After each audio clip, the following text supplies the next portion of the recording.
เหลือเกินนะโดเอ้ยโดเอ้ยโดเอ้ยนึกว่าอะไรนี่มองน้องหน่อยสิฮะยังมีความรู้สึกเลยเหรอตัวเอง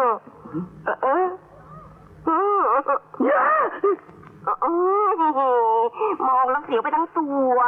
วันนี้เป็นเหยื่อรายแรกจริงๆไปไกลๆเลยอย่าโดนส้นตีนไปว้ายกรี๊ดบ้าที่สุดคนอะไรพูดจาหยาบคายหยาบคายอย่างหนาจริงๆนะ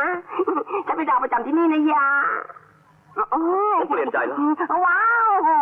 เปลี่ยนใจแล้วเหรอฮะเอาเงินในกล่องนั่นไปซื้อบุหรี่ดูดปะแล้วอย่ากลับไม่เห็นหน้าอีกไม่งั้นจะโดนอย่างหนาตราเกลือกว้ายสุดจะเจ็บสะเทือนใจถ้ายังไม่ไปเดี๋ยวจะสะเทือนตีนกูไป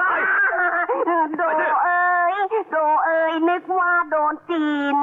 โดเอ้ยโดเอ้ยเงินมีเท่าไหร่1 บาท2 บาท3 บาท4 บาท5 บาท6 บาท7 บาท8 บาท9 บาทจะเอาไปซื้อยาคุมไปใช้ประจำตัวแม่งโง่ชิบหายไม่รู้คุณค่าของเงินไม่เจ็บตัวแต่ก็ได้ตังค์เยอะด้วยเยอะจังเลยโจ้ยสกัดมาจากไหนมาจากนี่ไงจะเอาอีกลูกไหมเจ้าว้า